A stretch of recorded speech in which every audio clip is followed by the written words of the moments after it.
Ante todo, buenos días. Soy profesor Cristian Franco, profesor de Química de las Academias Saduni y César Vallejo. En este caso vamos a tratar un tema que es bastante común también para que lo que ustedes van a postular a las diversas universidades, ya sea Universidad de Ingeniería o Universidad San Marcos, que viene a ser pues teorías y modelos atómicos. ¿Ya? Lo primero que nosotros debemos considerar en esta parte es ¿qué entendemos por átomo?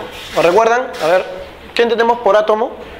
Los átomos son partículas mínimas que van a formar pues a los elementos químicos y que van a tener las mismas características, ¿no? Por ejemplo, un átomo de hierro y una lámina de hierro van a tener obviamente características iguales, ¿no? En cuanto a lo que viene a ser, por ejemplo, acción frente a un campo magnético, lo que es reacción frente al oxígeno, entre otras cosas. Bien, ahora, pero esta idea de átomo es algo relativamente nuevo, porque en realidad antes no se pensaba sobre esto. ¿Qué se pensaba antes? Por ejemplo, ¿no? Tenemos acá pues algunas concepciones sobre de lo que estaba formada la materia. Aristóteles, por ejemplo, ¿qué cosa nos decía? Nos decía pues de que la materia es continua. ¿Qué cosa implica eso? De que la materia siempre va a poder ser dividida, la puede tener mitad, infinitas veces, y jamás voy a llegar a una mínima parte. Siempre se va a poder dividir. Ya digamos que más o menos la materia sería como un chorro de agua, que siempre puede estar, ¿no?, partiéndola. Muy bien. Ahora, Aristóteles hablaba también acerca de 4 elementos básicos. ¿Cuáles eran estos? Aire, agua, tierra y fuego. Que si bien es cierto, para la época era de alguna manera una concepción bastante interesante, quizás hoy en día algunos dirán, profesor, pero esto, ¿quién lo va a creer hoy en día, no? Claro, pero quizás lo que estaba queriendo dar a entender un poco también Aristóteles era acerca de los estados de agregación que nosotros conocemos. ¿Que cuáles son? Gas, líquido, sólido y plasma, ¿no? Entonces, de alguna manera también tenemos de darle cierto significado a ello. Otros filósofos griegos, como Leucipo y Demócrito, decían pues que los cuerpos son de naturaleza discontinua, es decir, que estaban formados por partículas mínimas, chiquititas, pequeñitas, a las cuales ellos denominaron átomo. ¿Por qué átomo? Porque este término átomo, ¿qué significa? Sin división. Muy bien, sin división, perfecto. Ahora, el detalle está de que estas dos concepciones, tanto la de Aristóteles como la de Leucipo y Demócrito, fueron pues concepciones que no son probadas, solamente son concepciones filosóficas. Ellos dijeron, bueno, debe ser así, por razonamiento lo sacaron, pero jamás hicieron ningún experimento para demostrarlo. Bien, es ahí justamente en donde, bueno, al final, quien va a tener mayor reconocimiento de lo que viene a ser pues el mundo del conocimiento de la época, es pues Aristóteles, y es a quien justamente se le cree de alguna manera. Entonces, pasó muchísimo tiempo, si ustedes pueden darse cuenta acá en este pequeño cuadro, miren, Demócrito y Aristóteles más o menos pues antes de Cristo, ¿no? El siglo IV antes de Cristo. Mientras pues que hasta que se haya la primera teoría científica, que es Dalton, es en el año de entre 1700 a 1800. Como ustedes pueden darse cuenta, acá ha pasado muchísimo tiempo en la cual la gente todavía seguía hablando de esto, ¿no?, de los elementos básicos. Bien. Ahora, el primero en hablar acerca de una teoría científica sobre los modelos atómicos fue Dalton. Pero Dalton, ¿qué cosa estudiaba? Dalton es un físico que está estudiando gases. Y justamente en el estudio de gases, él decía, pues, los gases van a estar formados por partículas mínimas. Que, por ejemplo, si yo inflo un globo, ¿no?, estas partículas son las que van a chocar contra las paredes del globo. Pero la pregunta que nos haríamos es, entonces, ¿y esas partículas qué son? Y él hablaba justamente que son unas partículas mínimas, pequeñísimas, a las cuales él llamaba átomos. Entonces, justamente, de acuerdo a sus estudios con gases, Dalton retoma la teoría atomista. Pero justamente él hace ciertos planteamientos. ¿Y cuáles son estos planteamientos? Uno, que los átomos son partículas esféricas. Para él, que también de alguna manera ciertamente religioso, él decía pues de que los átomos deben tener la forma más perfecta que Dios le puede haber dado. ¿Y cuál es la forma más perfecta que Dios le da? La forma esférica. Y además son indivisibles. ¿ya? Indestructibles. Incluso en las reacciones químicas más violentas, no digamos que tú haces explotar un cohete en Navidad, igualito, ahí los átomos no se van a poder dividir. Como les explicaba hace un momento, no hay ninguna forma de poder dividir al átomo. Eso es imposible. ¿Ya? Otra característica que daba Dalton de los átomos es pues de que estos van a ser exactamente iguales si son del mismo elemento. Por ejemplo, todos los átomos de carbono son exactamente iguales para Dalton. No existe diferencia entre ellos. Pero lo que sí también indica es que si son átomos de elementos diferentes, obviamente son diferentes entre sí. Estas son las características que da Dalton. Ahora, de acuerdo a lo que nosotros ya conocemos, ¿no?, un poquito más acerca del átomo, ¿cuál de estos tres podría ser verdadero? A ver, ¿qué dicen? De esas características. Que los átomos son partículas esféricas. ¿Verdadero o falso? ¿A qué dicen? Falso, ¿no? Porque no sabemos la forma del átomo, ¿sí o no? Hoy en día no se conoce. Indivisible. ¿Se puede dividir el átomo? Muy bien. Indestructible. Podemos hablar acerca de destrucción, bueno, división en realidad, ¿no? Muy bien. Ahora, ¿los átomos del mismo elemento son necesariamente iguales? ¿No? ¿Sí o no? ¿Qué dicen? ¿Se pueden? Puede ser. Puede ser. ¿Y cuando nosotros hablamos de isótopos? ¿Sí o no? Porque tenemos ¿qué cosa? Carbono, por ejemplo. Hay carbono, el que la mayoría de nosotros tenemos, ¿qué cosa es? Carbono 12. Pero también ¿qué cosa tenemos? Carbono 14, claro. Entonces, ello justamente hace de que esta parte sea incorrecto. Esto sí es verdad, es cierto, ¿no? De elementos diferentes van a ser diferentes. Pero si te das cuenta, hay una serie de, digamos, errores en esta teoría. Pero hay que ver el lado positivo, que para la época fue uno de los primeros avances científicos en cuanto a lo que es el estudio de una partícula mínima llamada átomo. Bien, entonces fue el primero que hablaba acerca del átomo y daba pruebas científicas de la existencia de los mismos. Él hizo, por ejemplo, toda esta simbología de los átomos, ¿no? El de hidrógeno, el de azoe que hoy en día le llamamos nitrógeno, carbono, oxígeno, fósforo, azufre, magnesio y así sucesivamente. Muy bien, como ustedes pueden darse cuenta, daba una simbología. Y acá justamente, miren, daba también lo que es la forma en la cual se combinaban los elementos químicos. Muy bien, ahí sí formaba agua, formaba monóxido de carbono, dióxido de carbono, ácido sulfúrico, entre otros. Le daba cierta forma de la cual los átomos se unían. Lo que nunca explicó es cómo. Pero decía, no, sí se combinan. El que se combina, se combina. Bien. Pero, jovencitos, pues acá viene un pequeño detalle. Años después de lo que Dalton ya había planteado, ¿no?, se da pues este experimento, esta experiencia de laboratorio, que justamente fue descubierto tanto por Crookes y Thomson, ¿no? El famoso tubo de rayos catódicos o tubo de Crookes, que es bastante similar a lo que antiguamente eran los televisores, ¿ya? Los televisores de tubos, ¿no?, que teníamos antiguamente. Tenemos acá un tubo muy bien de vidrio, en el cual dentro va a haber un gas a muy baja presión. Cuando en un tubo de vidrio se tiene un gas a baja presión, a eso se llama gas enrarecido. ¿Ya? Eso se llama gas enrarecido, tiene que ser gas a baja presión. ¿Ya? Ahora tenemos acá el cátodo, que es un polo negativo, y acá tenemos el ánodo, que es el polo de tipo positivo. Cuando acá se ponía una gran diferencia de potencial eléctrico, lo que se daba era de que comenzaban a salir unos rayos, miren acá, estos rayos que están aquí, en línea recta, muy bien, pero que también tenía ciertas particularidades. Inicialmente no se sabía de dónde salía esto, ¿no? Algo bastante interesante, pero ¿qué cosas son estos rayos? ¿Qué naturaleza tienen? ¿Qué propiedades tienen? No se sabía. Thomson hace una serie de estudios con él. Primero, como ustedes pueden darse cuenta aquí, ¿no? Bueno, este colimador, cuando hablamos de colimador es una rendijita para que eso te pase un hilito, un haz, ¿ya?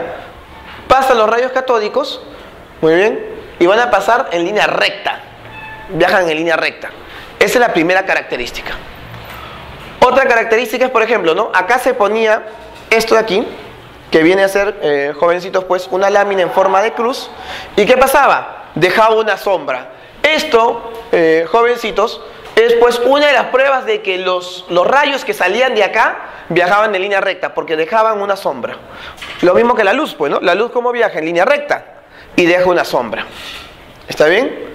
Otra característica, ¿cuál era? De que cuando el rayo catódico pasaba por una placa, un par de placas cargadas eléctricamente, muy bien, se desviaba hacia la parte positiva. Ahora, ustedes dirán, ¿eso qué cosa me indica? De que estos rayos, ¿qué carga tendrían? Si se desvían hacia el positivo. Si se estén atraídos hacia el positivo, ¿qué carga tendrían entonces? Negativa, necesariamente. Muy bien. También son desviadas por un campo magnético. Si se ponía un imán, había una desviación hacia el polo norte. Muy bien. Y por último, si es que le ponías acá unas paletitas que son similares a los que hay en los sapos, ¿ya? Muy bien. Si le ponías esas paletitas, pasaba el rayo y también comenzaba a moverse ese molinete. Movía el molinete. Conclusión de todo esto, a ver, ¿qué podríamos nosotros concluir de esto? Podemos decir de que los rayos catódicos interactúan con un campo eléctrico, ya que son desviados, ¿no?, por un par de placas. Muy bien. Y esto también debemos considerar de que tienen masa. ¿Por qué, profesor, podemos decir que tienen masa? Porque justamente, acá ¿qué cosa pasaba cuando los rayos catódicos pasaban por este molinete? Lo movían. Si lo movían, ¿qué significaba? Que tiene masa, pues. Entonces es ahí donde Thomson sale pues de que a indicar de que el rayo catódico en realidad está formado por unas partículas mínimas de carga negativa, a las cuales vamos a llamar a partir de ahora electrones. Es ahí donde se descubre el electrón. Ahora, si bien es cierto, se habla sobre el electrón, ¿no? Pero se decía, ¿y este electrón qué carga tiene? ¿Cómo es? ¿Qué masa tiene? Con esta desviación que habíamos visto acá, con esta desviación en el campo eléctrico, se podía determinar la relación entre carga y masa por equilibrio de fuerzas, ¿ya? Pero solo se determinaba esa relación entre carga y masa, pero necesitábamos saber la masa y la carga del electrón específicamente. Entonces, para eso se hace una serie de experimentos, y para esto necesitamos saber primero Roentgen. Roentgen, jovencitos, en 1910, no, un poco antes de 1900, descubre unos rayos misteriosos que salen de los rayos catódicos. Vamos a retroceder acá. ¿Se acuerdan acá los rayos catódicos? Muy bien. Cuando los rayos llegaban acá, sin querer, después se dieron cuenta de que de acá salían otros rayos aquí, y que esos rayos podían pasar los huesos, dejando marcas en una placa fotográfica. Justamente esta de acá es la primera radiografía del mundo. Fue hecha antes del siglo XIX. Es la mano de la esposa de Roentgen. ¿No? Fue la primera radiografía del mundo. Bien. Entonces, por ejemplo, acá nosotros, jovencitos, podemos notar de que estos rayos que salen también de los rayos catódicos no tenían en ese momento, no tenían una explicación de dónde salen, qué naturaleza tienen. Entonces Roentgen, ¿cómo le puso? Rayos X, porque todavía no tenía un conocimiento de cuáles eran las características de estos rayos. Pero Millikan, otro científico, agarra estos rayos X y se da cuenta de que cuando los rayos X pasan a través de un cuerpo, lo cargan negativamente. Muy bien. Por lo tanto, al aumentar el voltaje, ¿no?, de los rayos X que van a ser emitidos, aumenta la carga y por lo tanto las partículas de aceite van a caer lento. Entonces justamente acá es donde se utiliza esto. Miren, lo que va a hacer acá Roentgen en este experimento es esto, ¿no? Acá con este atomizador, que es similar a lo de los perfumes de hoy en día, ¿no?, va a echar gotitas de aceite. Entonces acá hay un pequeño agujerito, entonces comienzan a caer gotita por gotita. Cuando cae en este punto de acá, se le emite un rayo X, ¿no? Los rayos X que hemos dicho que son ionizantes, ¿y cómo lo van a cargar a él? Negativamente.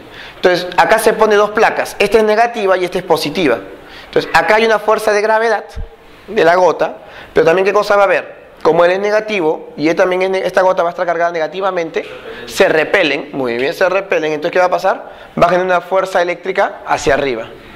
Si es que esta gotita, este cuerpo que va a estar acá, no se mueve, ¿qué significa? Que esas dos fuerzas, ¿cómo son? iguales. Pero esa fuerza, ¿de qué va a depender? ¿No va a depender de la carga que tenga la gota? ¿Sí o no?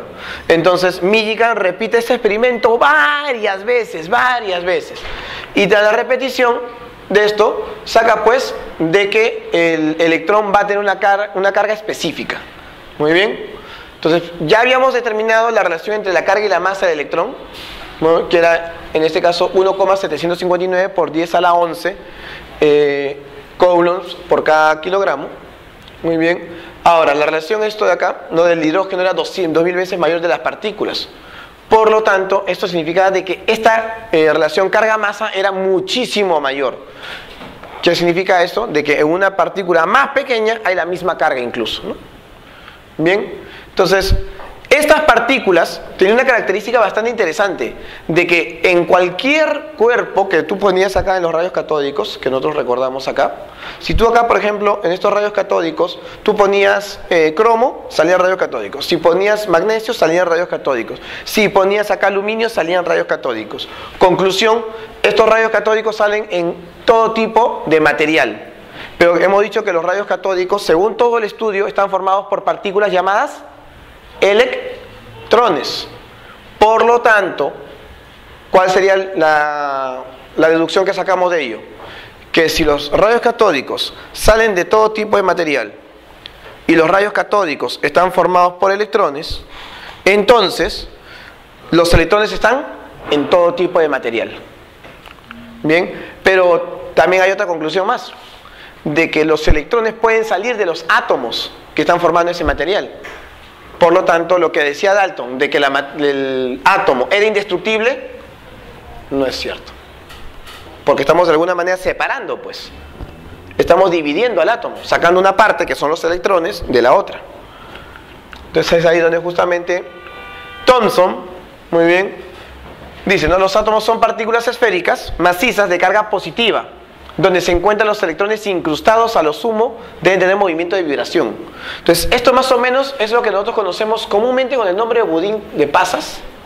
Seguramente habrán escuchado eso en el colegio, aunque en realidad nuestra realidad más se parece a un panetón, ¿no? Las frutas confitadas, las pasas, serían los electrones, ¿ya? Y toda la masa, ¿no?, del panetón sería carga positiva, ¿ya? Y esto estaría en el movimiento de vibración. Ahora bien, hay una variación que es el modelo de Perrin, que es muy poco visto en realidad. ¿Y qué cosa decía Perrin? Perrin decía de que los electrones no estaban incrustados, sino que los electrones estaban aquí alrededor. Mismo turrón de Doña Pepa, ¿ya? Donde están alrededor los dulcecitos, ¿ya? Algo así, ¿ya? Pero el modelo de Perrin en realidad es una variación del modelo de Thomson, ¿ya? Bien. Pero como nos damos cuenta, el avance de la ciencia generan nuevos experimentos, nuevos conocimientos, y estos nuevos conocimientos van a contradecir a lo que ya se tiene. Entonces, la radiactividad, que fue descubierta de manera casual por Becquerel y que luego es estudiado por su amigo Pierre Curie y su esposa, ¿no?, María Curie, básicamente se basa en qué cosa, en la composición del núcleo, ¿no? Sustancias radiactivas, pues puede ser polonio, uranio, entre otras sustancias. Bueno, acá este experimento es con polonio. Muy bien, acá ponieron el polonio y esta es una cámara de plomo. ¿Por qué ponían cámara de plomo? ¿Alguien recuerda? ¿Por qué se debe poner cámara de plomo? Para protegerse de la radiación. Se hacía un pequeño agujerito y por ahí salían las radiaciones. Pero, ¿qué sucedía? Cuando sale la radiación, ¿no?, cuando sale la famosa radiactividad y se le pone un campo eléctrico, ¿ya?, ¿qué va a suceder? Se va a desviar en tres. Muy bien. A la que se desvía hacia la parte negativa se le va a llamar alfa, a la que se desvía hacia la parte positiva se le va a llamar beta, y a la que va de frente sin ninguna desviación se le conoce con el nombre de radiación gamma. Esto me da a entender algo, de que alfa, ¿qué carga debe tener? Si va hacia el negativo. Positivo, claro, muy bien. Beta va hacia el positivo, ¿qué carga debe tener? Negativa. Gamma, no se ha desviado. Debe ser neutro, no tiene carga, muy bien. Entonces, esto en realidad es bastante importante, ¿no? En realidad esto es bastante importante, porque justamente en función a esto, luego hacen una serie de experimentos. Este es el famosísimo experimento de Rutherford, ¿ya? ¿Alguna vez seguramente esto lo han visto en el colegio? ¿No? Donde ustedes, por ejemplo, acá tenemos lo mismo, ¿no? La caja que tiene un emisor de radiactividad, ¿no? Emisor alfa específicamente. Muy bien. Y estas partículas alfa van a chocar contra esta lámina de oro. Pero es una lámina recontra delgadita, bien delgadita. Era tan delgada esta lámina de oro que ustedes podían ver a través de ella. Es como un minifan. Muy bien, bien delgadito. Muy bien. Ahora, cuando esta radiación alfa pasaba a través de la lámina de oro, acá se puso pues un disco que básicamente está hecho de sulfuro de zinc. ¿Por qué? Porque ustedes saben obviamente, jovencitos, que la radiación, ¿puedo verla? ¿Se puede ver la radiación? No, no se puede ver la radiación, pero cuando pasa a través del sulfuro de zinc, deja puntitos centellantes, puntitos luminosos, ¿ya? Entonces, cuando la radiación pasa a través de la lámina de oro, ¿qué cosa podemos notar acá? La mayoría pasa casi de frente. Algunas se desvían y muy pocas rebotan. ¿Ya? Eso es lo que Rutherford pudo obtener de ese experimento.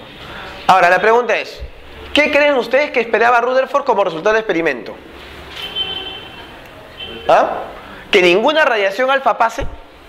O sea, él pensó de que cuando la radiación alfa iba a chocar contra la lámina de oro, iba a rebotar. O quizás pensaba de que todas iban a pasar sin desviación. ¿Ah? ¿Qué cosa creen? ¿Qué cosa pensó Rutherford? ¿Que todo iba a rebotar o que todo iba a pasar? Que todo iba a pasar. Es cierto, él pensó que todo iba a pasar. ¿Por qué? Porque de acuerdo a la teoría de Thomson, la carga del átomo está totalmente dispersa. Y como la carga del átomo está totalmente dispersa, no tiene la suficiente intensidad como para hacer rebotar a otra partícula cargada. ¿Ya? Pero este resultado pues es medio extraño. Es más, miren, Rutherford cuando plantea este experimento, hace la publicación, él dice, ¿no? En cuanto a su resultado, es lo más increíble que me ha sucedido en mi vida. Casi tan increíble como si al disparar balas contra un papel de seda, algunas balas se volvieran en contra de usted. O sea, como que rebotasen. ¿Es factible, por ejemplo, de que una bala choque contra papel y luego regrese? No. Y eso es algo que justamente él decía, pero ¿por qué ha regresado? ¿Qué está pasando? Para que las partículas alfa, que son de carga positiva, regresen, ¿no? Hayan rebotado. ¿Qué significa? Que en esa material que tiene que haber carga positiva, pero que debe estar bien concentrada. Entonces él decía, pero ¿qué puede hacer si Thomson dice de que toda la carga positiva está dispersa en el átomo? ¿Sí o no? ¿Qué cosa decía? A ver, recordemos Thomson. ¿Qué decía? ¿Que la carga positiva está dispersa en toda esta parte, sí o no? Entonces no puede ser, así no es entonces. Acá está la contradicción. Pues Thomson no tenía tanta razón entonces. ¿Se dan cuenta? Ahora, el hecho también de que la mayoría pase, ¿qué significa? De que el átomo debe tener gran parte de vacío y por eso las partículas deben pasar casi sin desviación. Muy bien. Por lo tanto, Rutherford al final, ¿qué cosa hace? Plantea su modelo atómico, donde dice, el átomo tiene una zona central muy pequeña, denominada núcleo. Ahí recién se habla del núcleo atómico. Entonces, ¿quién descubre el núcleo atómico? Rutherford. Muy bien. El cual tiene carga positiva. ¿Y cómo sabe que es carga positiva? Porque como como el núcleo va a hacer de que las partículas alfa sean rebotadas, las partículas alfa son positivas. Para que sean desviadas o rebotadas, debe ser positivo para que lo repela, pues. Entonces, el núcleo es de carga positiva. Y alrededor, dice, se debe estar en movimiento. ¿Quiénes? Los electrones.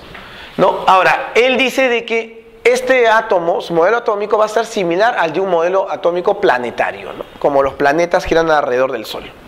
Algo similar, dice él. Ese es el famoso modelo de Rutherford.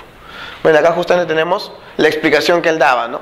Cuando los rayos alfa pasan a través, ¿no?, de lo que es la lámina de pan de oro, la mayoría pasa.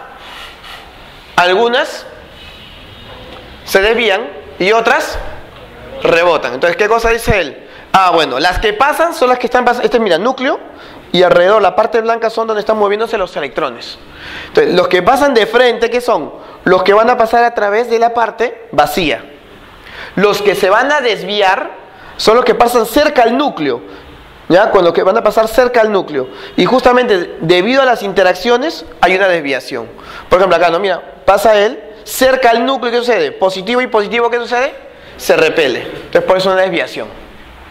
¿Estamos de acuerdo? Muy bien. Y las que rebotan es las que están prácticamente chocando con el núcleo. ¿Estamos de acuerdo? Entonces, de ahí saca pues de que el átomo debe ser, dice, en gran parte vacía, tiene una zona central mínima a la cual vamos a denominar núcleo. ¿Ya? Bueno, eso es lo que nos indicó Rutherford, pero acá justamente concluye en estas cosas, ¿no? De que concluye que el núcleo atómico posee un radio de aproximadamente 10 a la menos 15 metros, o sea, casi nada respecto a todo el átomo. Pero eso sí, dice, será pequeñito, pero es recontra pesado, contiene el 99,9% de la masa total del átomo. ¿Ya? Este neozelandés, pues, es uno de los científicos más renombrados, pues, de toda la historia. ¿Bien? Ahora bien, si nosotros queremos comparar las dos fuerzas que vamos a poder analizar en el átomo, tenemos pues de que el electrón va a tener una fuerza eléctrica, ¿no? Y una fuerza del tipo gravitacional. Pero miren la relación que existe. Mira, la fuerza eléctrica respecto a la fuerza gravitacional es aproximadamente 2,3 por 10 a la 39. O sea, la fuerza eléctrica es muchísimo mayor. Por lo tanto, cuando nosotros hagamos el análisis de los electrones, de los protones, los neutrones que vamos a ver en el átomo, ¿debemos considerar lo que es la fuerza gravitatoria? No, porque es despreciable. A esa escala, la fuerza gravitatoria es despreciable. ¿Ya? Y ahora viene el problema. De acuerdo a la mecánica clásica, la mecánica de Newton, ¿ya? Cuando una partícula cargada comienza a moverse, muy bien, debido justamente a que va a llevar a cabo una desviación de su trayectoria, porque recuerden que el movimiento curvilíneo implica una desviación de la trayectoria, pero para que haya una desviación de la trayectoria tiene que haber una aceleración, porque es una variación de la velocidad. Recordemos que la velocidad es una magnitud vectorial. Entonces, si está cambiando la trayectoria, hay un cambio en la velocidad, pero para que haya un cambio en la velocidad tiene que haber una aceleración. Pero para que haya una aceleración también tiene que haber fuerza. Pero esa fuerza multiplicada por una distancia que está recorriendo es trabajo, hablamos de energía. Por lo tanto, la mecánica que me dice de que si esta partícula cargada va a comenzar a moverse de manera curvilínea, va a perder energía constantemente. Pero, ¿qué significa que pierda energía? Entonces, cada vez va a tener menos energía. Entonces, como tiene menos energía, se va acercando cada vez más y más y más al núcleo hasta que, ¡plum!, debería caer. Pero los electrones caen al núcleo. Entonces, ¿el átomo es estable o es inestable? La gran mayoría de átomos son estables. Entonces, acá me está hablando de una estabilidad del átomo, no es estable. Contradicción. Pues aquí Rutherford, si bien es cierto, plantea la forma que debe tener el átomo, en ningún momento sustenta por qué debe ser esa forma, ni tampoco sustenta matemáticamente, físicamente, el motivo por el cual deben ser las órbitas circulares y todo ello. No sustenta para nada. Antes de que podamos sustentar todo esto, que fue algunos años después, la ciencia tiene que avanzar un poco más. Entonces, acá tenemos que ver la diferenciación acerca de lo que es ondas y partículas, porque se estaba haciendo mucho el estudio de lo que eran las ondas en esa época. Veamos, ¿cuál es la diferencia entre una onda y una partícula? ¿No? Nosotros sabemos de que la onda es un fenómeno en el cual se va a cabo la oscilación o la perturbación de un cuerpo, de un medio, ¿cierto? Tenemos ondas mecánicas, tenemos ondas electromagnéticas. Una onda mecánica clásica, ¿cuál es? La cuerda de una guitarra, ¿cierto? Muy bien, entonces se perturba ese medio. Y una partícula, pues, la característica cuál es, que tiene masa, ¿no? Mientras que cuando una partícula se mueve, lo que hace, ¿qué cosa es? Transmitir, pues, masa, ¿no? Se mueve la masa. ¿Acá qué cosa se transmite? ¿Qué se transmite? ¿Qué transmite la onda? Cantidad de movimiento y energía transmite. ¿Sí o no? ¿Qué dicen? También, claro. Muy bien. Ahora veamos. ¿Qué pasa en este caso? ¿Se parecen o no las ondas y las partículas? Por ejemplo, asumiendo que la luz sea una onda, ¿no? La partícula cuando llega aquí, ¿qué cosa hace? Rebota. ¿Qué hace la luz cuando llega aquí? Rebota. Características similares. ¿Qué pasa cuando una pelota cae, ¿no? del aire cae hacia el agua? ¿Su trayectoria es la misma o cambia? Cambia la trayectoria. ¿Qué pasa cuando la luz pasa del aire al agua? Su trayectoria cambia, pues. ¿Cómo se llama este fenómeno? ¿Ah? Refracción, muy bien.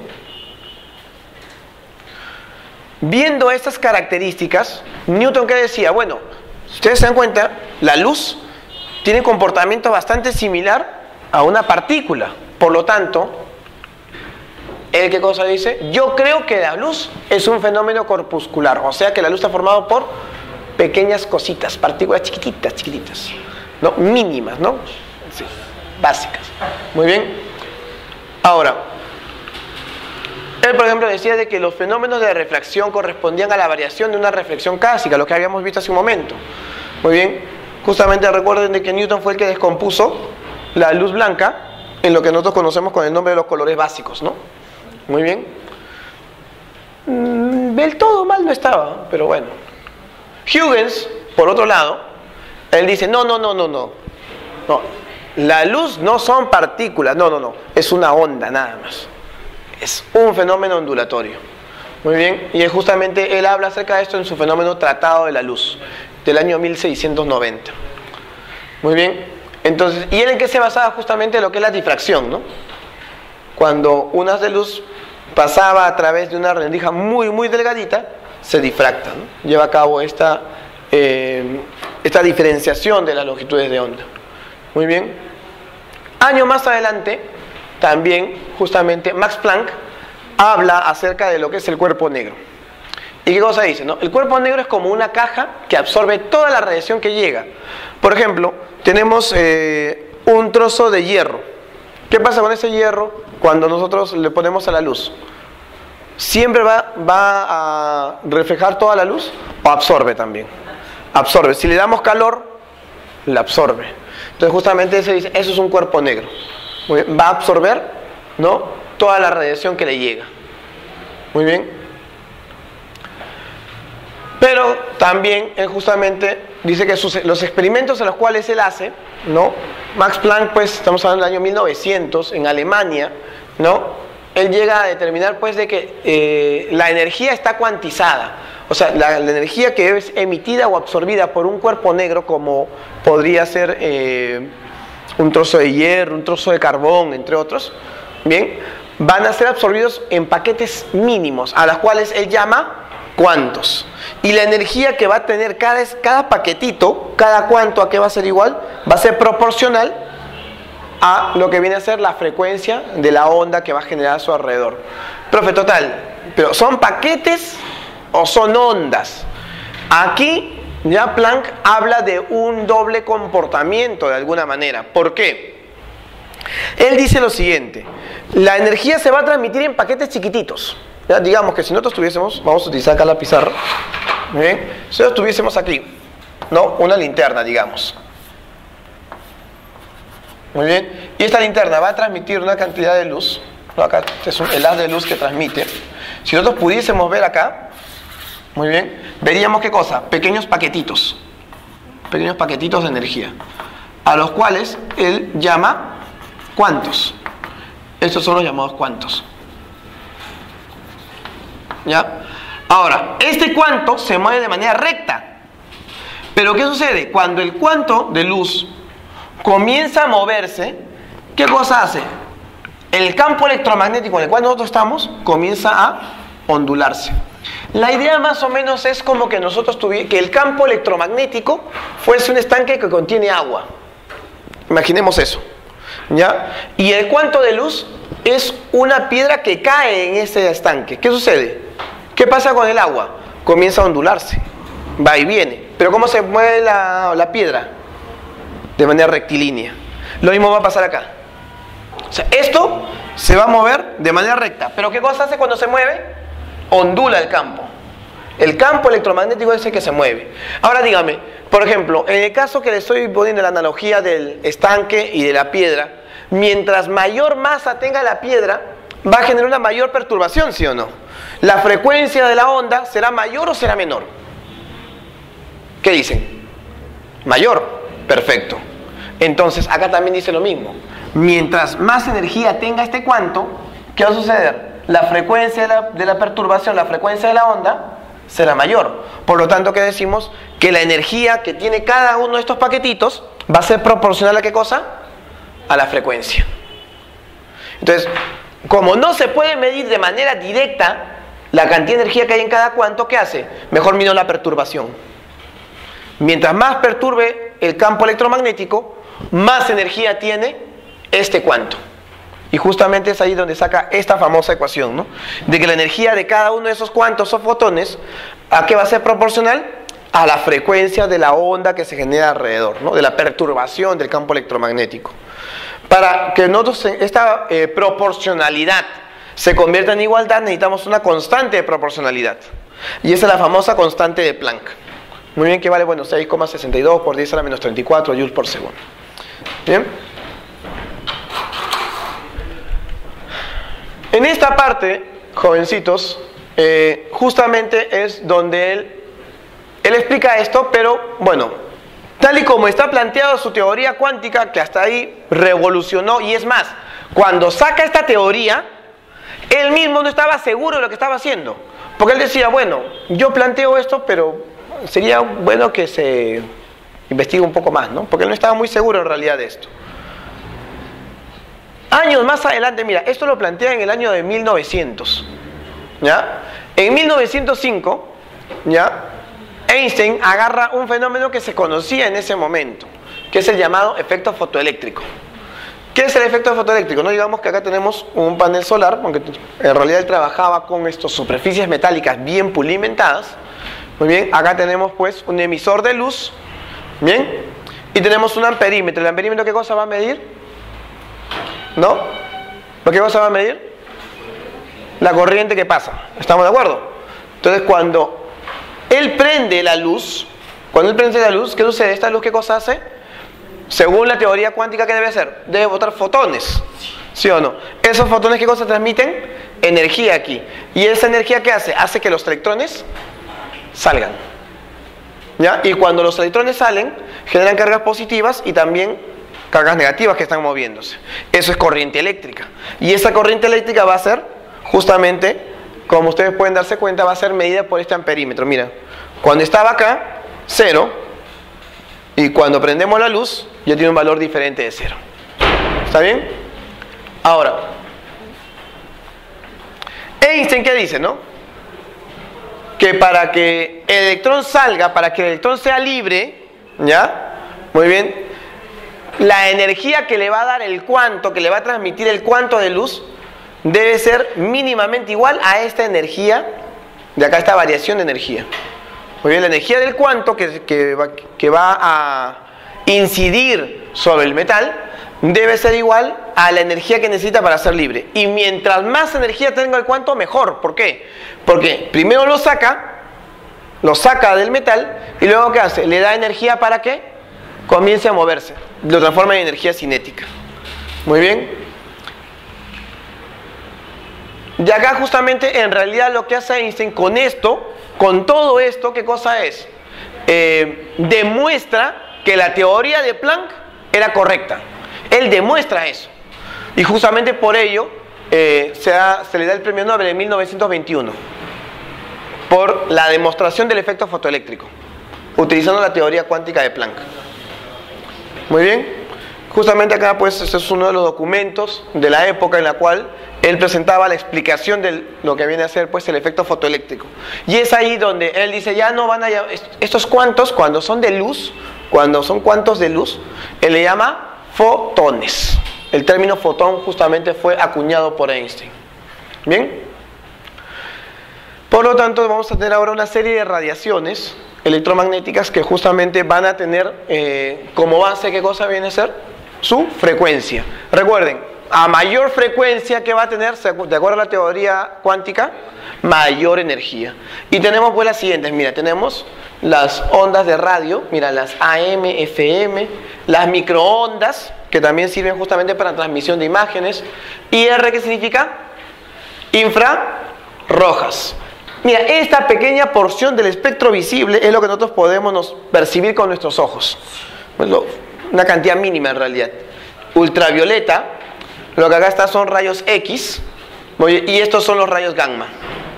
Bien, ahora, acá, ese es lo que nosotros conocemos con el nombre de espectro electromagnético. Es importante que nosotros conozcamos el espectro electromagnético, ¿por qué? Porque vamos a, en función a ello, saber cuál es la naturaleza en las cuales van a estar los átomos, las moléculas, y también vamos a poder determinar qué efectos van a tener sobre otro tipo de materiales. ¿Ya? A estos rayos de acá, parte del ultravioleta, los rayos X y los rayos gamma, también se les conoce con el nombre de radiaciones ionizantes, que son bastante peligrosas en realidad para el organismo.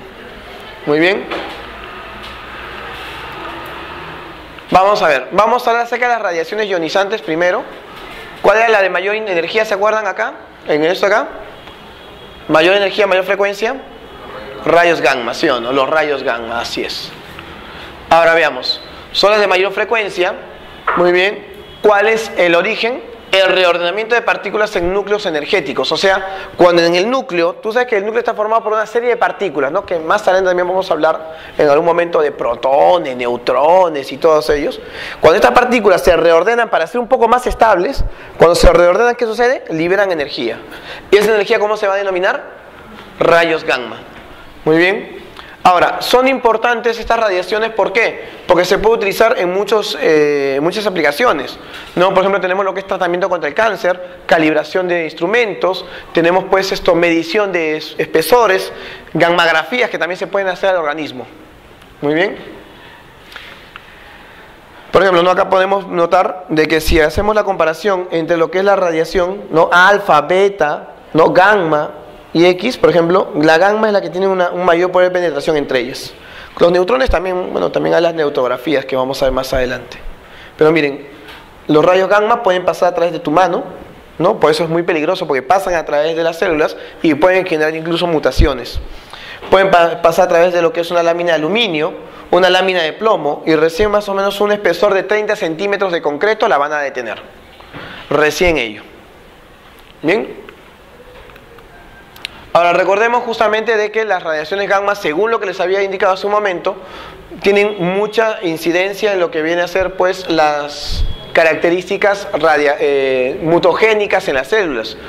Cuando la radiación gamma pasa a través de las células, rompe la cadena de ADN y esto justamente genera cambios en la estructura genética, ¿no? Bueno, el polvo radioactivo, ¿no? Puede ser absorbido, puede ser alojarse en los pulmones.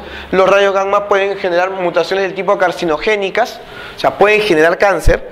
Se ha dado casos de personas, por ejemplo, que han trabajado en ciertos lugares y que, digamos, han encontrado una varilla de una sustancia radioactiva, pero no sabían que era radioactivo, se lo han puesto en la pierna, en el bolsillo, y al final, pues, ahí han generado tumores, ¿no?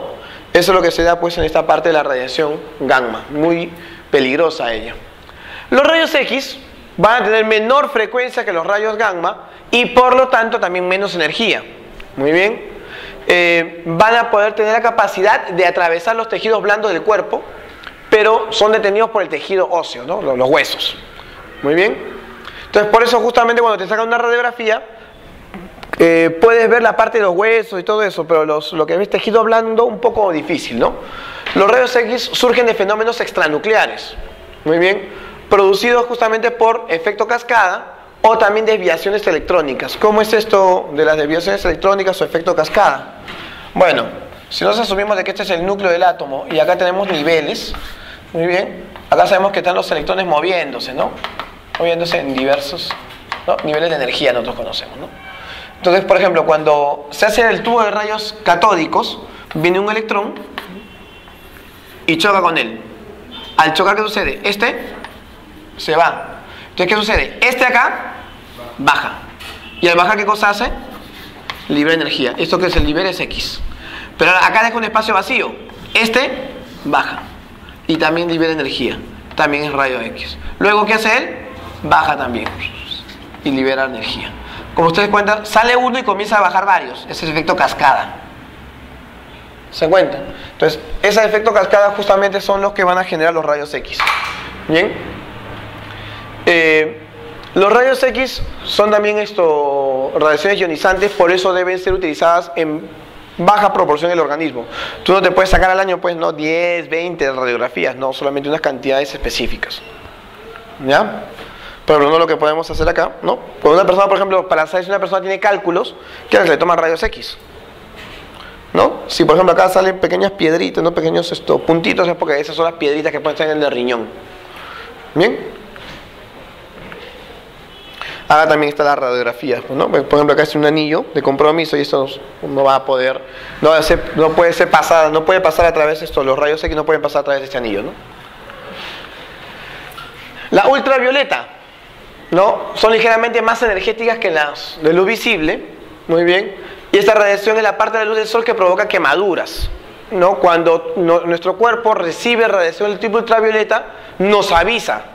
¿Y cómo nos avisa? Cambiando de color. Lo que nosotros llamamos, nos estamos bronceando, es porque estamos recibiendo la radiación del tipo ultravioleta. Muy bien. Ayuda a que las plantas crezcan y también a crear vitamina D. Ojo, la radiación ultravioleta es importante porque crea vitamina D en los humanos. Pero también hay un problema, ¿no? El exceso, como siempre, el exceso puede generar quemaduras, cáncer de la piel, cataratas, e incluso también puede dañar a las plantas. ¿Ya? Justamente nosotros sabemos de que ¿qué cosa detiene a la radiación ultravioleta de que llegue totalmente a nuestro cuerpo? La famosa capa de ozono, ¿no? Que va a tener ciertos agujeros, sobre todo en los polos, ¿no? Ahí eso ha generado problemas. Muy bien. La parte visible es lo que nosotros podemos ver. Muy bien.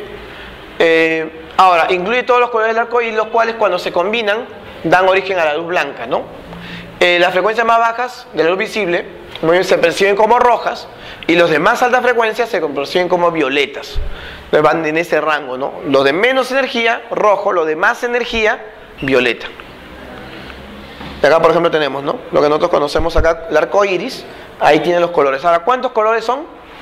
Son 7 colores, ¿no? Tenemos el rojo, el naranja, el amarillo, el verde, el azul, el índigo y el violeta. ¿Ya? El índigo también a veces se le llama añil. ¿Ya? Al índigo también se le llama añil. El infrarrojo, ¿no? El cual es de menor energía que la luz visible. A este infrarrojo usualmente nosotros le conocemos con el nombre de calor. Y su origen justamente se debe a la vibración del cuerpo, de los cuerpos materiales. Muy bien. Aun cuando nosotros no podemos ver esta radiación, nuestros nervios sí lo perciben con el nombre de calor, ¿no? Ahora, por ejemplo, acá tenemos, esta es una fotografía de un gato tomada con banda infrarroja, ¿no? Donde justamente las partes más claras indican mayor temperatura. Y eso es un tipo de tecnología que hoy en día, por ejemplo, se puede utilizar para determinar a través de una pared si es que hay personas en una habitación, por ejemplo, ¿no? A través de lo que viene a ser la radiación infrarroja que estos emiten. Los microondas, que básicamente se generan debido a transiciones electrónicas de algunos transistores, van a tener menor energía, pero justamente se utilizan ¿para qué cosa? Para llevar información de un punto a otro, ¿no? Muy bien. Ahora, una de las aplicaciones más comunes es el famoso horno de microondas, que obviamente le damos mayor potencia para que haya más cuantos de luz por unidad de tiempo. Ahora, algo que también debemos considerar importante en el caso del microondas es que el microondas está diseñado para calentar agua. Y como todos los alimentos tienen agua, entonces al calentar el agua, calienta el cuerpo, justamente, ¿no? Tú pones, por ejemplo, un poco de pan, el pan tiene agua, que lo calienta. Pones una pizza, también tiene agua. Entonces, si por ejemplo quisieras que un cuerpo que tú vas a poner al microondas se caliente un poquito más rápido, ¿qué tienes que hacer? Echarle un poquito de agua, para que de esa manera caliente más rápido, porque específicamente la radiación que va a ser emitida por el horno microondas, ¿a quién va a calentar directamente? A las moléculas de agua que están en él. Muy bien.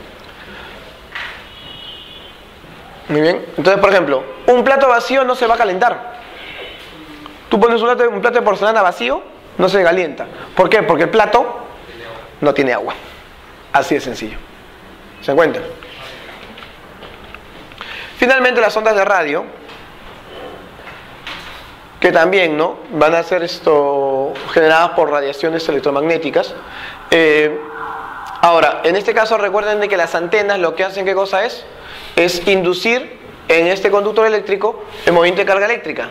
Muy bien, que luego va a ser transformada en señales de audio justamente por el radio, no por tu celular, ¿no? Un celular que tiene radio hoy en día, ¿no? Pues, hoy en día tu celular tiene de todo, ¿no? Bien. En esta parte, jovencitos, vamos a hablar ahora acerca de las líneas espectrales, ¿no? Uno de los experimentos que cambiaron bastante la historia de la física fue justamente el estudio de los espectros del hidrógeno. Muy bien. Acá teníamos hidrógeno atómico, muy bien, el cual se le ponía pues dos placas eléctricas cargadas positiva y negativamente con una alta diferencia de potencial. Cuando se ponía eso, ¿qué sucedía? Emitía un montón de luz, similar al fluorescente. ¿Qué hace el fluorescente? ¿No tiene placas eléctricas positiva y negativa? ¿Y qué sucede luego cuando tú lo conectas? Emite luz.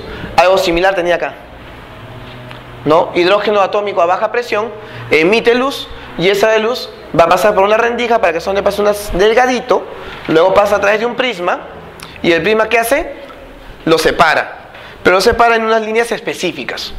Ahora, esto es bien interesante, bien importante. ¿Por qué? Porque cada elemento químico, cada molécula, cada sustancia tiene su propio juego de líneas. Es específico para cada sustancia. ¿Ya? Ahora, Balmer se dio cuenta de algo, ¿no? Cuando utilizaba a lo que es ese experimento con el hidrógeno, muy bien, veía una línea de color rojo, verde, azul y violeta. Muy bien. Entonces él decía ¿y por qué salen estos, no? A estas longitudes de onda específicamente, ¿no? A estas longitudes de onda. Entonces decía, pero ¿por qué sale así? No entiendo. Y trató de darle un sentido matemático. Cuando él busca el sentido matemático de esto, sale pues con una relación bastante interesante, ¿no? Sale de que 1 sobre longitud de onda, ¿a qué va a ser igual? A una constante multiplicado por 1/4 menos 1 sobre k cuadrado. Ahora, ¿cuánto vale k? K podía ser justamente los valores que él ha puesto aquí, pues 3, 4, 5, 6 y le salía exactito, cuadraba, todo cuadraba, bien bonito. Lo único que nunca supe explicar es por qué. No, o sea, de que cuadra, cuadra. La matemática no miente. Al reemplazar acá los valores de 3, 4, 5, 6, 7, cuadraba todo. ¿Por qué? Ahí el detalle. ¿Y por qué 1/4? Tampoco pude explicarlo. Luego vienen los espectros de emisión, ¿no? Que es bien similar a lo que hemos visto hace un momento, solamente que en lugar de que ahora excitemos a la muestra de hidrógeno con una fuente de corriente continua, con una diferencia de potencial, acá el tubo, ¿no? En este caso, lo que va a hacer es de que este espectro de emisión va a generar pues unas rayas específicas, ¿no? Mira, está justamente lo que estábamos hablando hace un momento, ¿no? Violeta, azul, verde y rojo, ¿no? Ahora, todos los cuerpos van a emitir una energía específica. Muy bien. Y cuando ustedes van a ver, en el caso del hidrógeno tiene esta línea de acá. En el caso del sodio tiene estas dos de acá. El neón tiene estas tres. Bien. Entonces, cada uno de los elementos químicos va a tener su propio juego de líneas. Y eso es importantísimo. ¿Por qué? Porque con eso yo ya puedo saber qué elemento químico es. De esta manera se descubrió el helio. El helio no se encontró aquí en el planeta, en la Tierra. Nadie sabía la existencia del helio, por lo que es un gas inerte. ¿Dónde se le descubre al helio? Cuando hay un eclipse solar. Cuando hay un eclipse solar, la luz que sale de la corona pasa a través de un prisma y sale unas líneas específicas. Y la compararon con todos los elementos químicos de esa época y decían, no, este elemento acá no hay. Entonces debe ser un elemento químico que solamente es del Sol. Entonces vamos a darle el nombre del dios Sol. ¿Cuál es el nombre del dios Sol? Helio. Por eso salió ese elemento químico. Muy bien. El de absorción es bastante similar, pero en este caso, ¿qué vamos a tener? Acá tenemos la muestra de hidrógeno, luz blanca, y que ahora mira la diferencia. A ver, miren acá, comparemos esto de acá con lo que vimos hace un momento. Hace un momento, ¿qué veíamos? Mira, fondo oscuro y 4 líneas. ¿Qué colores son? Rojo, azul, ¿no? Azul, violeta acá también. Muy bien. Ahora, comparamos acá. Mira, naranja, bueno, roja, ¿no? En los mismos lugares. Exactamente en el mismo lugar. Ahora, en el sodio, ¿te acuerdas que eran 2 líneas amarillas? Acá vas a ver, mira, todito el espectro, excepto 2 líneas acá, en amarillo. En el caso del neón, habían 3 líneas, ¿sí o no? Y justo estas 3 líneas son las que están faltando. ¿Qué notamos? De que el espectro de emisión y de absorción son como el negativo del otro. ¿Estamos de acuerdo? Muy bien, son como el negativo. ¿Perfecto? Muy bien. Entonces, ahora, acá justamente lo que hacía Balmer, lo que hacía Rydberg también, es que la inversa de la longitud de onda queda igual, una constante, no la constante de Rydberg, sobre 1 sobre 4, que es 2 al cuadrado, sobre 1 sobre n cuadrado. Donde n, ¿qué cosa dijimos que podía ser? 3, 4, 5, 6, ya. Esta serie, que justamente es a la cual se va a llamar serie de Balmer, porque fue Balmer quien la estudiaba, va a tener una característica bien particular, ¿no? De que todo se puede ver, es visible, cae en el rango del visible. Pero hasta el momento no se ha podido determinar el motivo por el cual tenga que ser acá 2 al cuadrado. ¿Y por qué acá tiene que ser 3, 4, 5, 6? ¿Por qué? No se podía explicar. Hasta que justamente en el año de 1913 aparece un danés y lo explica todo esto. ¿Quién fue? Bohr, Niels Bohr. Este danés, ¿no?, que fue pues uno de los más grandes genios de la física, utiliza la mecánica cuántica para explicar lo que... ¿Se acuerdan que en su momento estábamos hablando de Rutherford? Que los electrones se movían, que luego iban a caer en el núcleo. ¿Sí o no? Ya, pero ¿y por qué no puede explicar él por qué él utilizaba solamente la mecánica de Newton? Pero la mecánica de Newton sirve para cuerpos grandes, ¿no? Cuando cae pues una pelota, ¿no? Para aplicar gravedad, ¿no? Dinámica, mecánica, todo eso, bacán, Newton. Pero si vamos a hablar de átomos, de partículas muy, muy pequeñas, pues ya no podemos utilizar eso. Pero tenían que utilizar, ¿qué cosa? Mecánica cuántica, la mecánica de Planck. El problema es de que como recién había salido, muy pocos la entendían. La mecánica cuántica es muy, muy complicada. Bien complicada. Tan complicada que Einstein mismo decía, yo no la entiendo totalmente. ¿No? Porque hay cosas medias raras ahí. Muy bien. Pero Bohr la entendió. Bohr pudo entenderla. Y justamente utilizando esta mecánica cuántica, explica el modelo de Rutherford. Dice, ya Rutherford, no te preocupes, tu modelo está bonito, tu modelo es correcto y el sustento es este. O sea, ojo, Bohr no hace un nuevo modelo, por eso no hablamos del modelo atómico de Bohr. No, ¿qué cosa hace él? Explica el modelo de Rutherford, sustenta física y matemáticamente el modelo de Rutherford. ¿Ya? Entonces de alguna manera lo salva Rutherford. Ahora bien, ¿cuáles son los postulados de la teoría de Bohr? Él primero dice, ¿no?, que el electrón se va a mover en órbitas circulares. Necesariamente, tal como lo dijo Rutherford. Muy bien. En donde justamente el electrón está influenciado por la fuerza de Coulomb.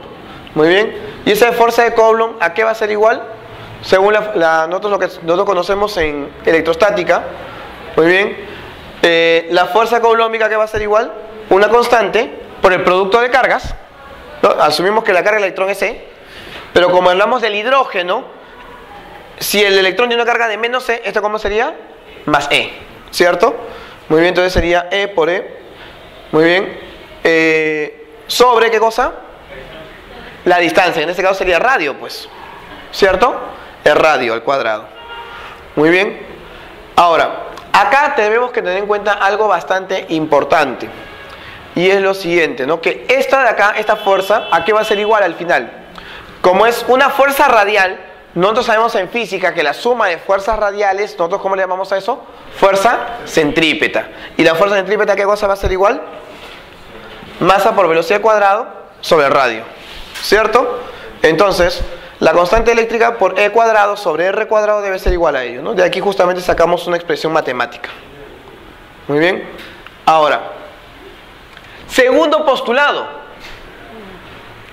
Dice, el electrón se va a mover en órbitas donde el momento angular está cuantizado y es múltiplo de la constante de Dirac.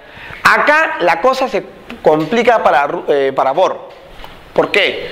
Porque él dice, ¿no? La masa por la velocidad... ¿Masa por velocidad qué cosa es? Cantidad de movimiento. Ya, muy bien. Cantidad de movimiento lineal. Cuando esa cantidad de movimiento lineal lo multiplicamos por el radio... ¿Ya? Algo se llama cantidad de movimiento angular. ¿Estamos de acuerdo? Esto se llama cantidad de movimiento angular. Ahora, el momento o cantidad de movimiento angular está cuantizado, dice, es múltiplo de la constante de Dirac. ¿Y la constante de Dirac cuánto es? H sobre 2pi. Entonces tiene que ser n veces H sobre 2pi. Cuando le dijeron, ¿y por qué tiene que ser un múltiplo? No sé, pero cuadra. Y verdad, cuadró. Pero Bohr, el problema de Bohr es que Bohr era recontrapetulante. Porque él decía de que todo esto que él había hecho, lo había soñado. Y en una semana cuadró todo. O sea, él, según lo que él había dicho, en una semana salió todo esto. Y solamente por un sueño. ¿Ya? Bueno, entonces para él tenía que ser que esto, tenía que ser un múltiplo de H sobre 2pi. Donde ya sabemos, H ¿qué cosa es? La famosa constante de Planck. Cuando le preguntaban el por qué, él no sabía. Lo curioso es de que esto sí es demostrable. Pero ¿quién lo va a demostrar más adelante? De Broglie, ¿no? Otro científico. Tercer postulado.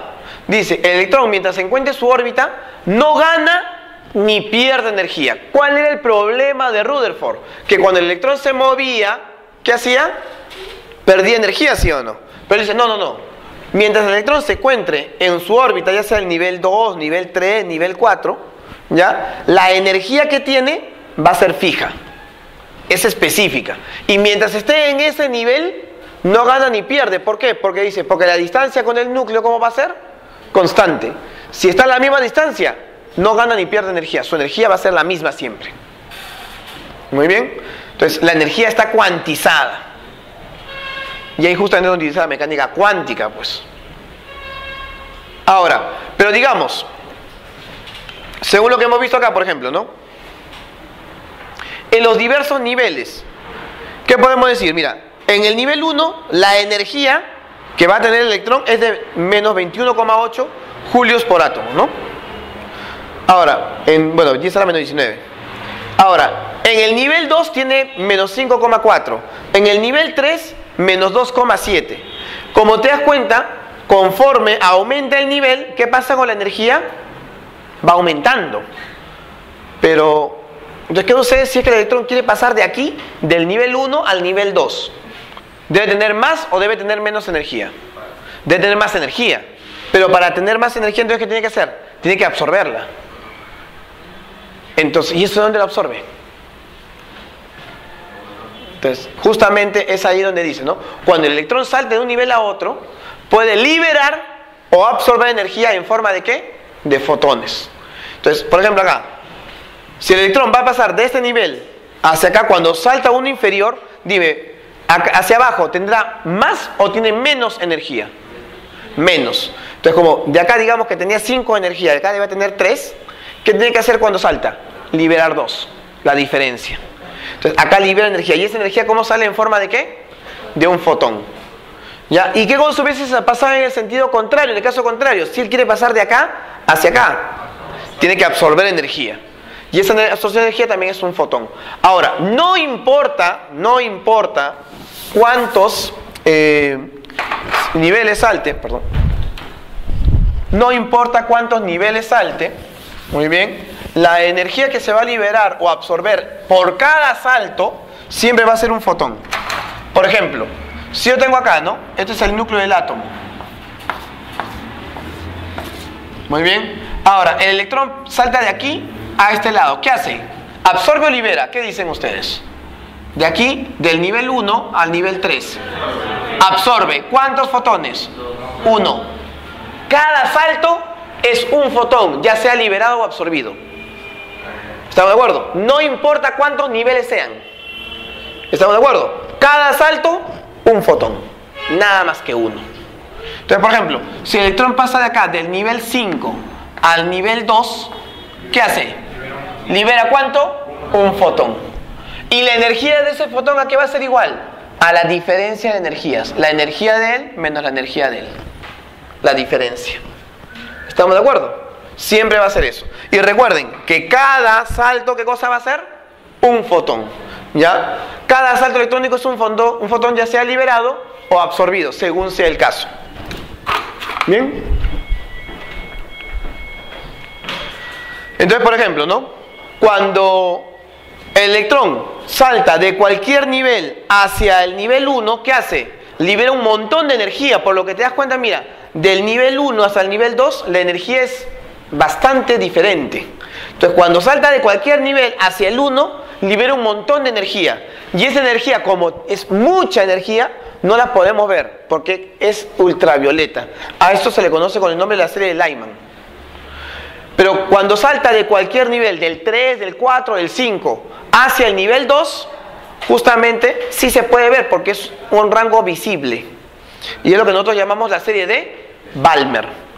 Justamente se acuerdan, jovencitos, de que en la fórmula del Balmer decía 1 sobre 4, pero 4 ¿qué cosa? No es 2 al cuadrado, que es el nivel final, pues. Y decía menos 1 sobre K. ¿Y qué cosa puede ser? 3, 4, 5. ¿Por qué? Porque salta del 3, salta del 4, salta del 5, salta del 6. ¿Se dan cuenta? Entonces lo que Balmer quizás en ese momento no pudo explicar, ahora lo explica Bohr. ¿Se dan cuenta? Con saltos electrónicos. Y justamente cuadraba exactamente con las cantidades que Balmer ya había predicho también. Muy bien.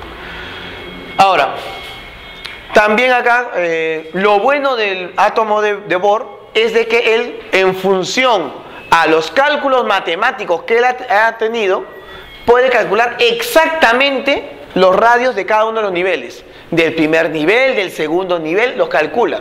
Y lo curioso es que cuadra. Todo cuadra, aun cuando tenía algunas partes que no demostró. ¿Te acuerdas que dijimos? Que no había demostrado por qué. Por ejemplo, tenía que ser acá un múltiplo de h sobre 2pi. No dijo nunca por qué, ¿no? O por qué la energía tiene que estar cuantizada. Decía, bueno, es lo que dice la mecánica cuántica y la mecánica cuántica puede explicar esto. De ahí, eso es su fundamento. Bien. Problema. ¿Cuál es el problema del modelo atómico de Bohr? ¿No? O de la teoría atómica de Bohr, para ser más específicos. Primero, es que solamente puede ser aplicado a átomos monoelectrónicos. ¿Qué es un átomo monoelectrónico?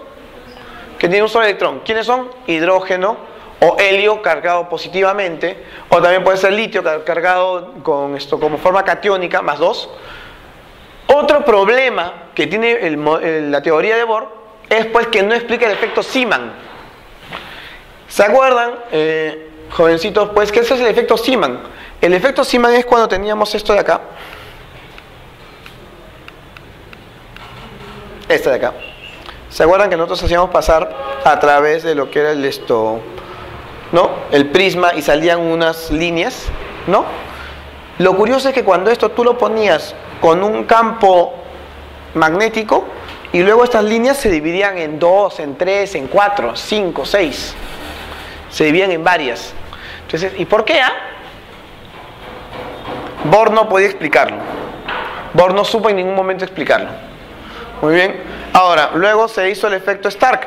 ¿Cómo es el efecto Stark? Lo mismo, pero en lugar de utilizar campo magnético, se utilizaba campo eléctrico. Entonces, ya que Bohr no pudo explicar esto, ahí es justamente donde viene Arnold Sommerfeld. Sommerfeld, que fue, por cierto, alumno de Bohr, muy bien, dice, la teoría que ha propuesto mi profe está bien. Solamente de que lo que él ha hecho es particularizarlo, ¿no? Porque él habla acerca de que cada átomo va a tener niveles, pero estos niveles a su vez van a tener subniveles. Y estos subniveles, dice, son elípticos o esféricos. Porque al final, como ustedes deben saber, jovencitos, ¿no? Por ejemplo, ¿no? Si tenemos el nivel 1, ustedes saben, jovencitos, de que ¿cuál es la diferencia entre una circunferencia y una elipse? La circunferencia es un caso particular de la elipse. Porque acá tenemos, ¿qué cosa? Dos ejes. No digamos N y K. ¿Qué cosa va a pasar en una circunferencia? N y K, ¿cómo son? Iguales. Por lo tanto, ¿qué podemos decir? Que una circunferencia es un caso particular de la elipse. ¿Se da cuenta? Entonces, él decía, en el nivel 1, ¿qué va a suceder? De que, digamos, esto vale 1, esto también vale 1. Como son iguales, ¿qué cosa es? Circunferencia. Por eso es de que a bordo dice que le salía circunferencia. En el nivel 2, ¿qué va a suceder? De que mientras que n vale 1, k puede ser 1 o k puede ser 2. ¿Y qué sucede en ese caso? El primero sería circunferencia y el segundo, ¿qué sería? Elipse. Por eso dice, en el segundo nivel, una circunferencia y una elipse. En el tercer caso, también, ¿no? Puede ser circunferencia o pueden ser dos elipses. Y justamente de eso se agarra para explicar estas líneas más delgadas. ¿Por qué? Porque dice, lo que pasa es que cuando los electrones saltan a otro nivel, por ejemplo, que salten al nivel 3, pueden saltar a este subnivel, a este subnivel o a este subnivel. Y cada uno va a ser una línea más delgadita. Entonces, con eso trata de explicar ello. Hasta ahí hay cierta lógica en el modelo de Sommerfeld, ¿no? De Arnold Sommerfeld. Pero también la física y la ciencia sigue avanzando y crea pues nuevos conocimientos, ¿no? La curvatura de los rayos de luz, que ya también había sido planteada por Einstein, ¿no? Cuando, por ejemplo, las estrellas emiten, ¿no? Emiten luz, esta luz, ¿cómo debería viajar teóricamente? En forma recta. Pero debido a la gravedad, por ejemplo, de una estrella de gran masa, como lo puede ser el Sol, ¿qué sucede? La luz se desvía. La luz se desvía. Pero, profesor, ¿que la luz se puede desviar? Por supuesto. La luz se desvía. Y eso está probado científicamente. Entonces, ese es el por qué. Es ahí el detalle. Los agujeros negros. ¿Qué es un agujero negro?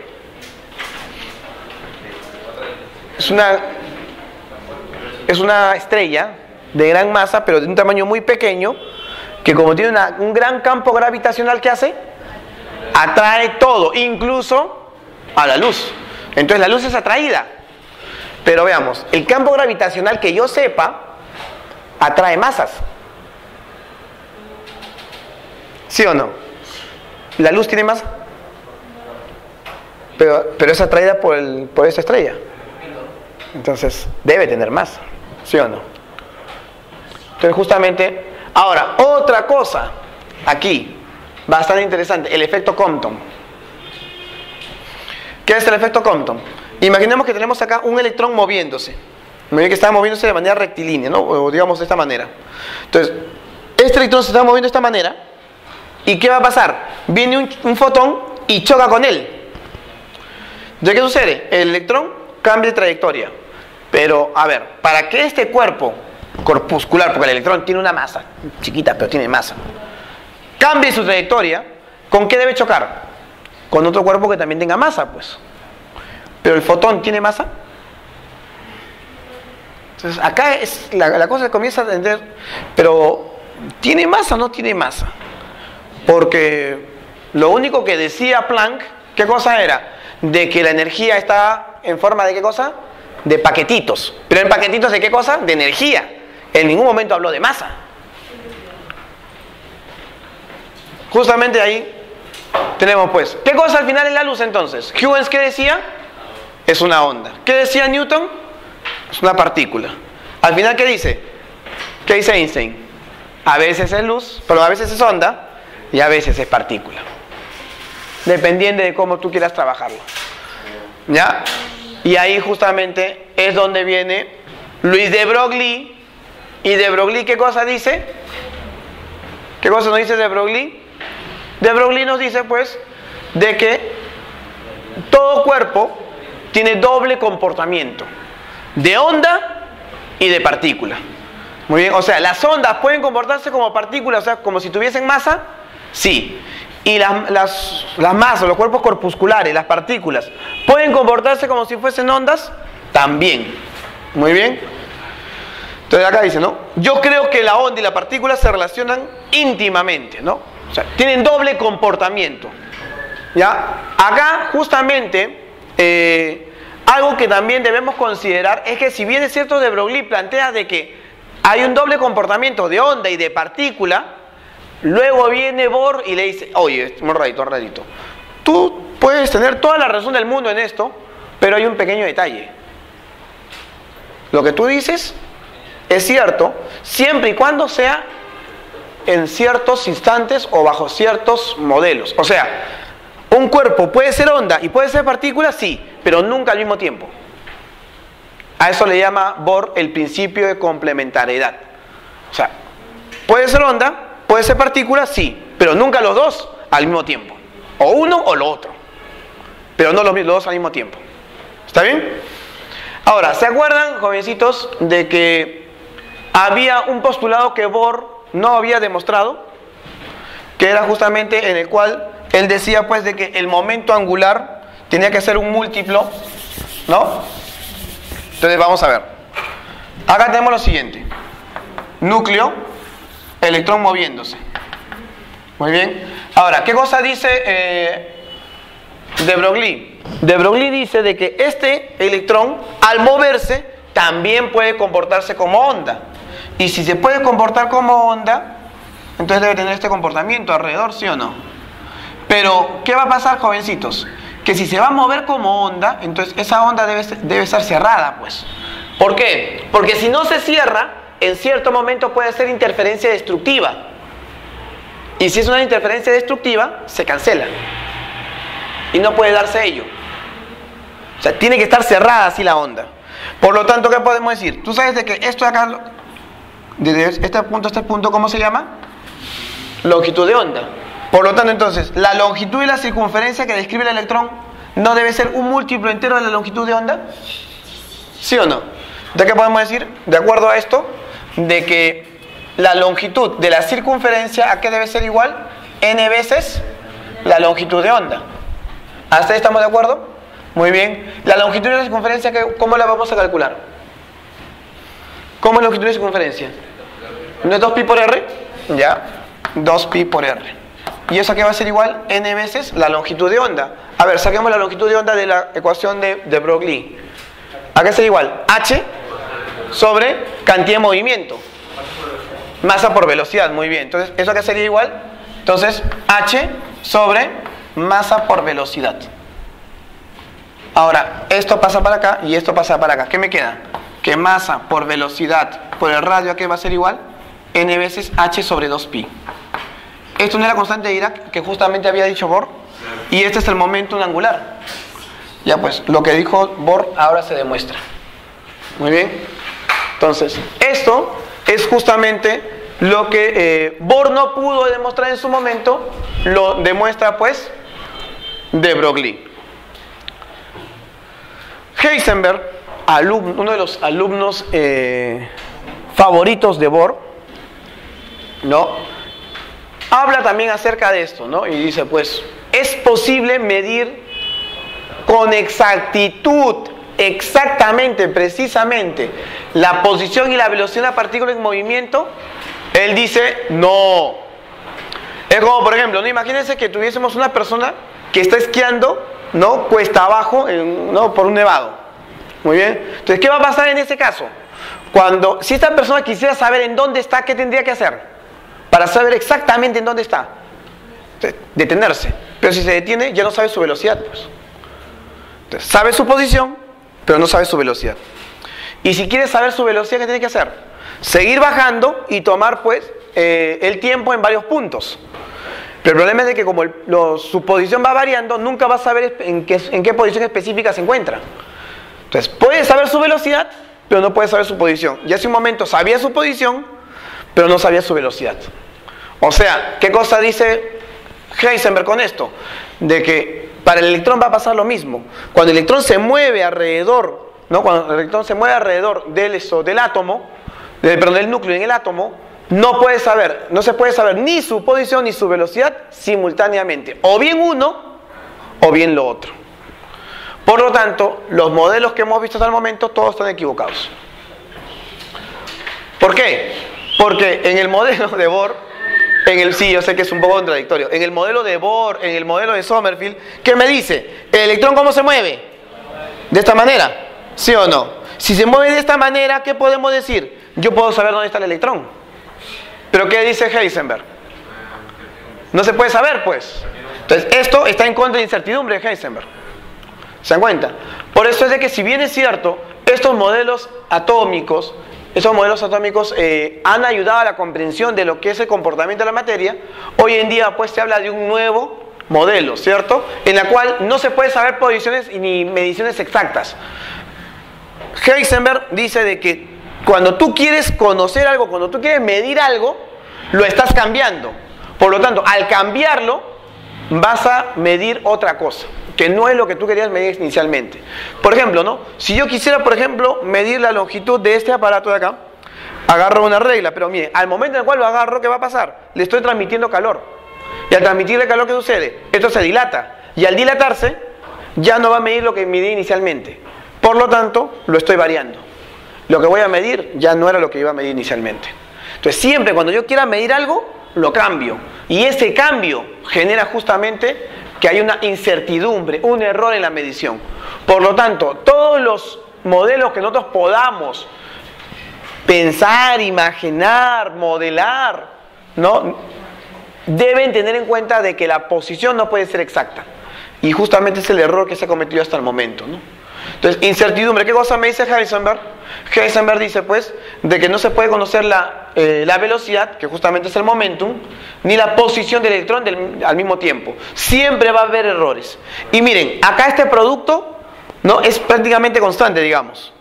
¿Qué pasa cuando dos magnitudes su producto es constante? ¿Qué significa? Que son inversamente proporcionales. Es decir, mientras más error tenga en la velocidad, menor error tendrá en la posición. Y viceversa. Ese principio de incertidumbre se debe a las altas velocidades que experimenta el electrón. Y también se puede dar a bajas velocidades, no solamente con el electrón, sino también con otros cuerpos. Porque yo lo tomo sistema de referencia. Si dos cuerpos van para la misma velocidad, no sabrá su velocidad, ¿no? Porque es una diferencia de velocidades, ¿no? Ya. Pero en cambio, si tomas un cuerpo y un sistema de referencia fijo, sí sabrás, ¿no?, su posición y su velocidad, pero yo lo veo eso. Pero hay un detalle, vamos a ver, no solamente ello, porque veamos, imaginemos un cuerpo que está moviéndose, que debe ser sistema de referencia fijo, ¿ya? Se está moviendo. Entonces, para mí, en un cierto instante, este cuerpo está aquí, pero realmente, ¿qué está pasando? Imaginemos que este cuerpo se sigue moviendo, ¿ya? Para que yo pueda verlo en esta posición, viene la luz, choca con este cuerpo y llega hasta acá, para que yo pueda verlo. Pero mientras ha chocado desde aquí hasta acá, ha pasado un tiempo mínimo. Y en ese tiempo se ha movido un poquito. Y ese poquito, ¿qué cosa implica? Que hay una incertidumbre, un error en la posición. Claro, que para el común de nosotros, esa diferencia de posición es mínimo, despreciable.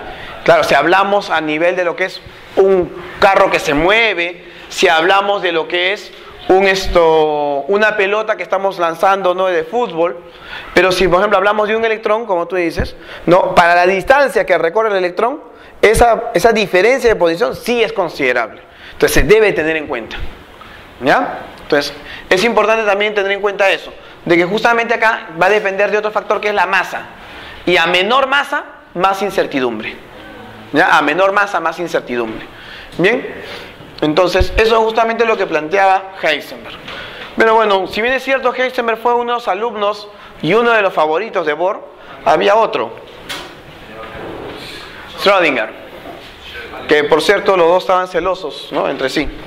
Muy bien. Ahora, él justamente plantea esta pequeña ecuación, que es la ecuación ya mejorada de Schrödinger, con el hamiltoniano aquí tenemos. Muy bien. Donde dice pues de que para que el electrón tenga estabilidad dentro del sistema atómico, muy bien, debe cumplir con esta ecuación. Esta pequeña ecuación que fácilmente ustedes la pueden resolver en casa, ¿no? ¿No? Como una cuestión de ocio, ¿no, muchachos? Bien, ahora, ¿para qué me va a servir esto? Con esto se va a dar lo que nosotros más adelante vamos a llamar el nuevo modelo del átomo, ¿no? En la cual ya no se va a hablar de niveles, no se va a hablar solamente de subniveles, no se va a hablar de una órbita circular, no se va a hablar de órbitas elípticas, sino de que vamos a hablar de regiones donde hay probabilidad, porque recuerden de que no hay una posición fija del electrón, hay una región probabilística, y esa región probabilística vamos a llamarle orbital. Pero eso ya será pues tema de la siguiente clase, la siguiente sesión, ¿no? Hasta esta parte sería lo que viene a ser lo que es teorías y modelos atómicos, incluyendo pues lo que es, hemos visto, modelo de Dalton, modelo de Thomson, modelo de Rutherford, teoría atómica de Bohr, Sommerfeld y radiaciones electromagnéticas. Una vez que tengan ustedes ya un poco más de teoría sobre esto, pasaremos a la siguiente parte donde veremos pues lo que es teoría atómica actual y lo que es los famosos números cuánticos, que justamente se basan en esto. Muy bien, sería todo por esta oportunidad y muchas gracias por su atención.